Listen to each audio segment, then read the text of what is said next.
Hello, everyone. My name is Ernesto Mandowsky, and I am your host of the Regenerate Your Business podcast. Today, we have an exciting episode with Brian Walsh. Before we dive in, I'm going to share a little bit about Brian's story. So, Brian is an executive coach, writer, and speaker with over 25 years of experience in various leadership roles. As the owner of Shift Focus Coaching and Consulting, he specializes in helping organizations develop their managers and create effective culture. With a background in HR, IT, finance, and operations, Brian has worked with clients across different industries, leading projects that transform business and improve systems. He is dedicated to empowering managers to lead themselves, their teams, and their organizations through the development of tools and programs. Brian, welcome. Thanks, Ernesto. Excited to be here. Oh yeah, fellow systems guy, fellow organizational structure guy. This is gonna be a great conversation.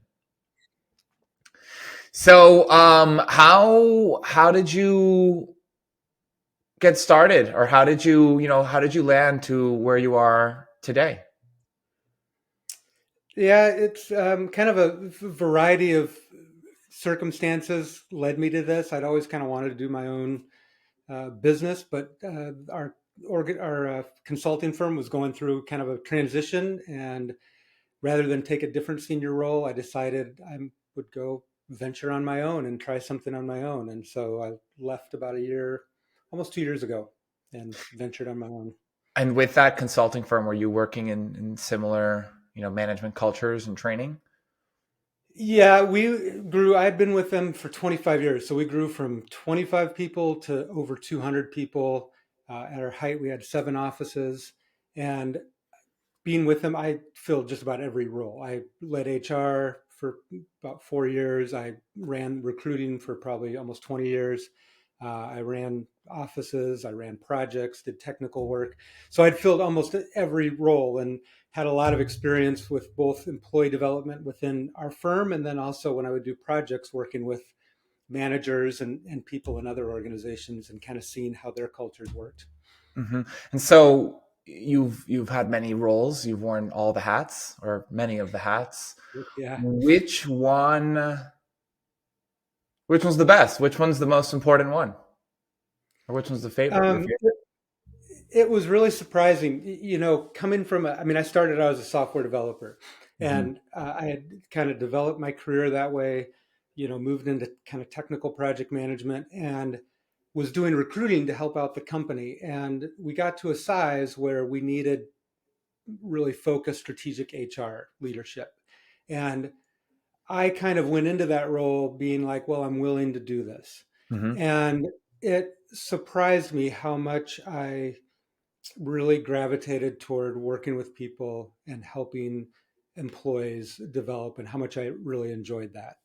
And that kind of awakened something. So even though I only stayed in that really dedicated HR role for 4 years, I never really stopped the kind of employee development uh, kind of facet, and exploring that. So that was the most rewarding, and really what kind of ultimately kind of reflecting on that ultimately led to this career path. And so, okay, you spoke about developing people.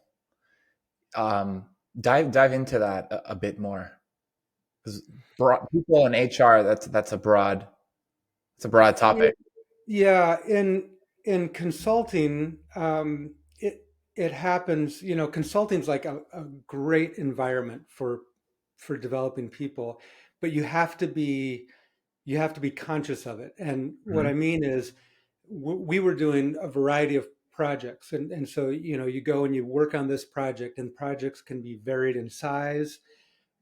It gives a lot of opportunity for people to fill different roles on different projects. So even though you're a programmer, you Hmm. might move into project management on a small project, or technical lead, working under a more experienced kind of technical project manager. And so the idea of developing people was really helping to find those opportunities where you could work on a project and do something that stretched you, but also find something that was personally rewarding. Hmm.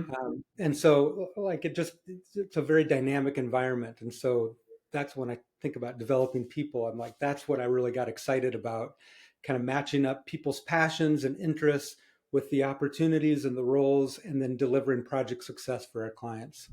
It sounds like, you said finding these projects that, stretch people a little bit. Is that like getting them outside of their comfort zone? Yeah, it can be. I mean, you know, a lot of us, like, as I look at my career and several of my peers as we progress through this, there were times where we stepped into roles where we weren't really excited about. And even HR, I would say, was kind of that role for me. And once we got into it, we realized we were learning certain things that were really valuable. Mm. For example, I remember one of my coworkers, he got put into very much kind of a maintenance role and working on databases and big systems. And it was kind of one of those non-glamorous roles. And he spent probably a year there working on it. And afterwards, he reflected back and he was like, wow, I never understood how some of my design choices manifest themselves in the operational and the maintenance of this thing. Then it really made him a much better designer. Just like, the HR experience, I didn't really realize how much helping people, how rewarding it was for me, and also how much it powered the business. I mean, it Mhm. was really, you don't get that perspective until you get into a role to a certain level. It sounds like, and almost like people who are listening, the typical entrepreneur, we're wearing so many hats, and most of the time, I would say we're doing things we don't want to do, but doing those things sometimes on the other end of that challenge or obstacle or thing we don't want, there's like this magnificent learning that happens. Yeah. And almost like you gotta, I mean, at some degree, that's why reflection's so important, because you go through these things, and especially when you don't like it, you're kind of like, oh, whew, I'm glad that's done with. Hmm. And but if you take a few minutes, you'll also realize like you grew through it. You didn't Sure. just make it through, you grew. And so there's kind of two sides of that. It's like do the uncomfortable things and reflect a little bit. Yeah. So is that something that you now are teaching, and through your work, teaching people about that reflection element? Yeah, it definitely comes up in coaching a lot. Coaching, those conversations are a little bit of like planning for the future, and then also people, because they've thought about, a situation they're going in or how they're going to show up in a situation, there's kind of a natural time when we come back together to reflect. Hmm. It also happens when, a lot of times you're coaching people through kind of some big decisions, and you have to ask like what in your past can you use to help you make this decision or have you experienced success. And there's some time to kind of think back, and often people will find something that was surprising, like, oh yeah, I did this, and now I think I can do that. How do you, I talked to several different people around decision making contexts. And as you're coaching people, do you kind of approach it from like a mental state, like logical decision making? Is it a physical reaction? Is it an emotional thing? Like, how do you help people navigate different like decision making criteria as they're evaluating? Um, that's a, I guess, probably a somewhat personalized experience or question. And Hmm. that's as I've gotten into coaching. So you know, I when I left, I was not a coach, and since I left my employer, I've gone through a certified executive coaching program, Hmm. and part of that is learning to help people process things the way, and give them the room and the space and the questions to process things the Hmm. way they need to. And so for some people, I think it is kind of an emotional, decision making process. For others, it's more they got to bring in some outside perspectives, and for others, it's very much a tactical, like what are all the options I need to consider. So I guess to not answer your question, that's what I love about coaching, is it's like it's all those depending on where the person's at, how they think about the decision, and how they want to, what they're ready or what they want to approach that decision making process. Sure, sure. It's. I mean, meeting people where they're at and understanding how they process and just Yeah. and then And just letting them be, letting yeah, them right, do right. it. Giving them the space to do that. Yeah. So okay, so 2 years ago you left your consulting gig that you've been for 25 years. You went through an executive coaching program certification, and what are you up to now? You have Shift Focus as a company, and what is the focus of Shift Focus? Kind of like you said in my bio, I am really passionate and want to help managers. And really, like, a lot of people are managers, but really that middle manager is the one I have the most empathy and, uh, really want to see them succeed. I think they have the biggest opportunity both to experience high level of job satisfaction and enjoyment and impart that on others Mm-hmm. and drive business results. So Mm-hmm. that's what my business is about, is focusing on helping support managers, help their organizations develop them, and build that culture that really becomes kind of like a pipeline for continued growth in the Mm-hmm. business. How at what point do at what point does middle management as a concept become important in the organizational development timeline? You have I personally I work with companies. Some are at 100,000, some are at 3 million, some are 8 million. Do you think there's like a right number? Because some of these CEOs that are listening, it's the CEO and maybe their partner or COO, and then they have the entry level people. But I believe like there's a point where management needs to come into play. What do you think is the right time for that to happen? Yeah, I don't have like a fixed number, but what I've seen in the organizations that I've worked with is, um, at say 100 people, you're starting to build kind of a middle management, Hmm. and it doesn't need to be really formal, and it kind of works fine, and you got pretty intimate relationships. At 200, if you're not actively developing 200 employees, if you're not actively developing a middle management layer, it, I think you start running into the limiting your ability to continue growth, Mm. because at that point you need to start thinking about how do we develop leaders that can move into more senior roles. You starting to have some transition. So 200, 300, that, and I'm thinking like professional. It might be different if your number of employees, you got a lot of like line workers, Sure, sure. but that's kind of what I've seen. And then when companies get to a certain size, and I don't know what that is, 1,000, they're definitely getting more formal programs and Mhm. things like that. So that's that's generally been my experience with what I've seen in the market. And so when you come in to these organizations, like how does it work? How do you step into a company, see what's happening? Like what does your assessment look like? How do you make a quick or not a quick decision on what's happening, what needs to happen to really elevate that management culture?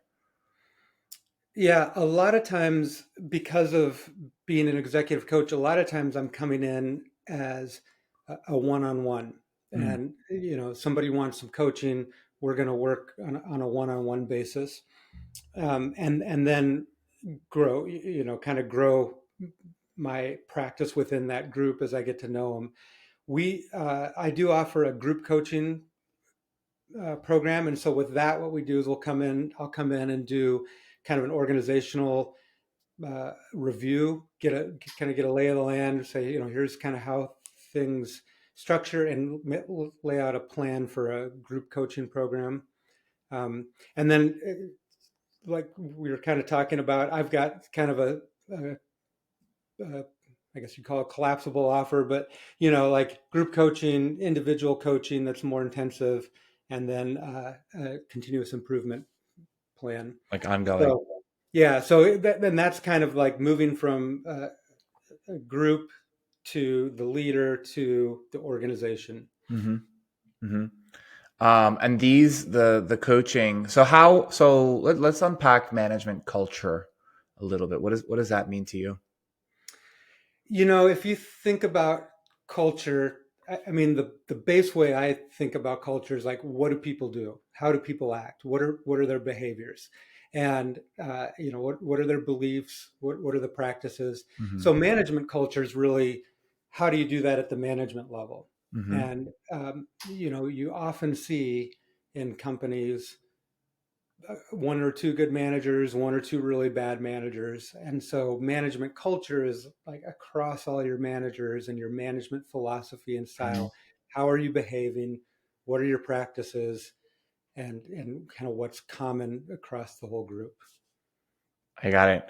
And so, are there like five or seven or different, nine different attributes that you're measuring this culture against? How, maybe the people that are listening right now are thinking like, oh, I have no idea what my culture is.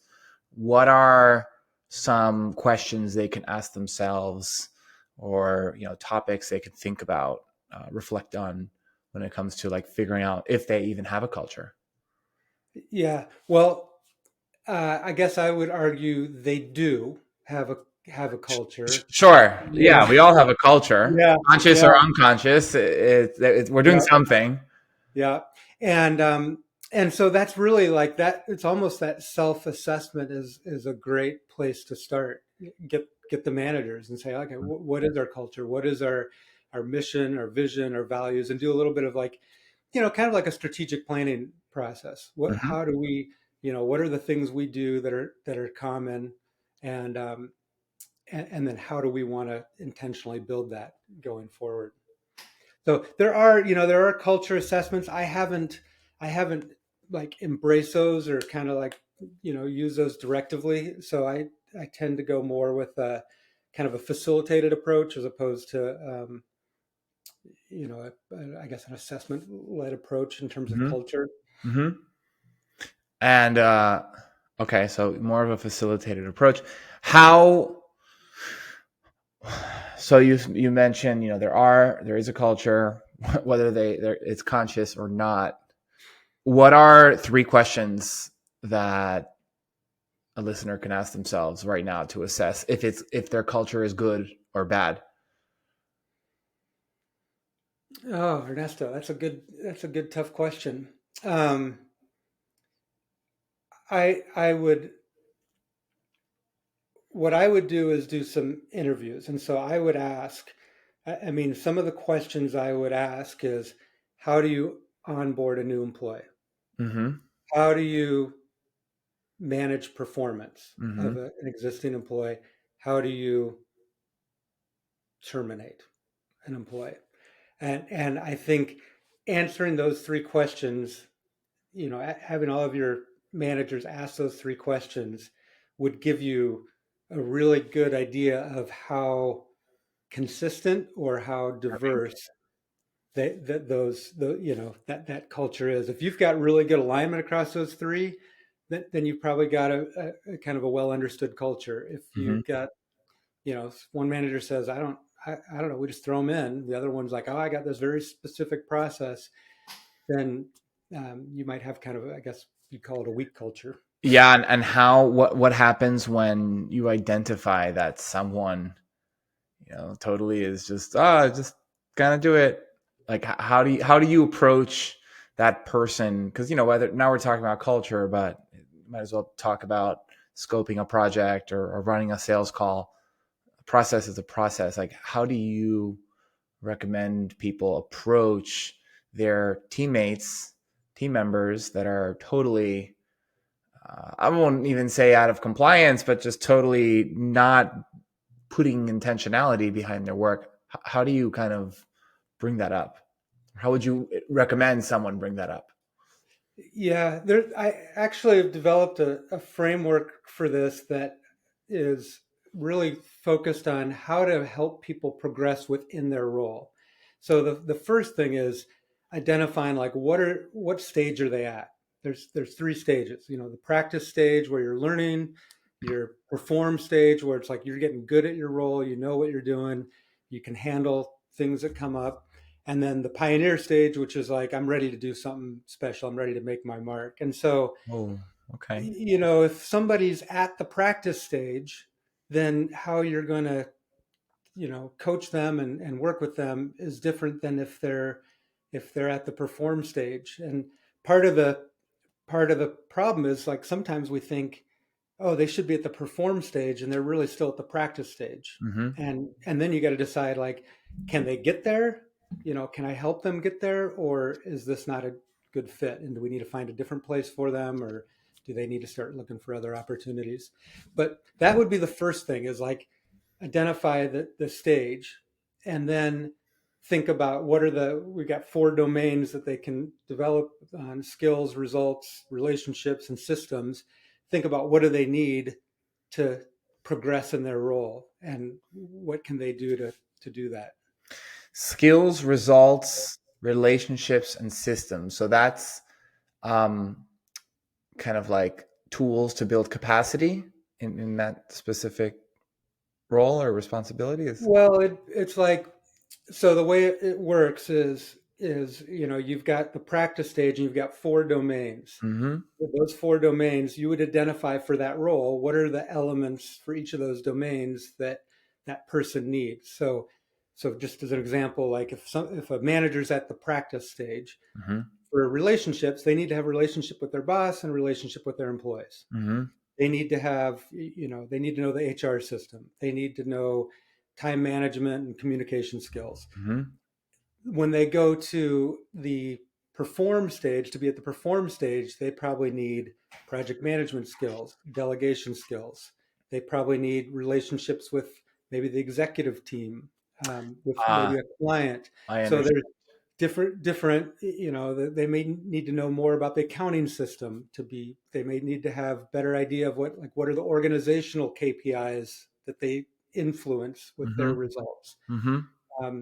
So it's like defining those elements for that particular role in that stage, and then giving the employee a chance to say, what do you want to work on? What's a goal for each of those domains and these elements? What's a goal you can work on to progress? And I'm curious now, like results.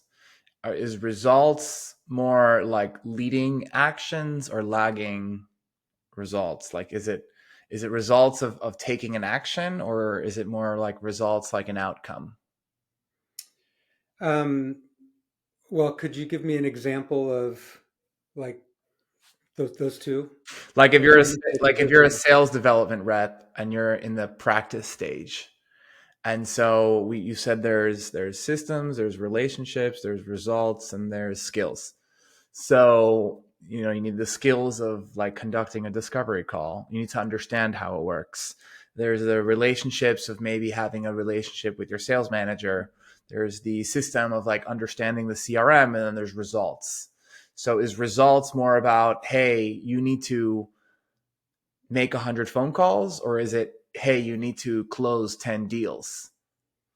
Because I Yeah. think I think a lot of people listening, they set goals for themselves, but they're setting outcome based goals, which are really tough to set. And so I'm curious, like when you're teaching people in your SSRR framework, how do you think of results?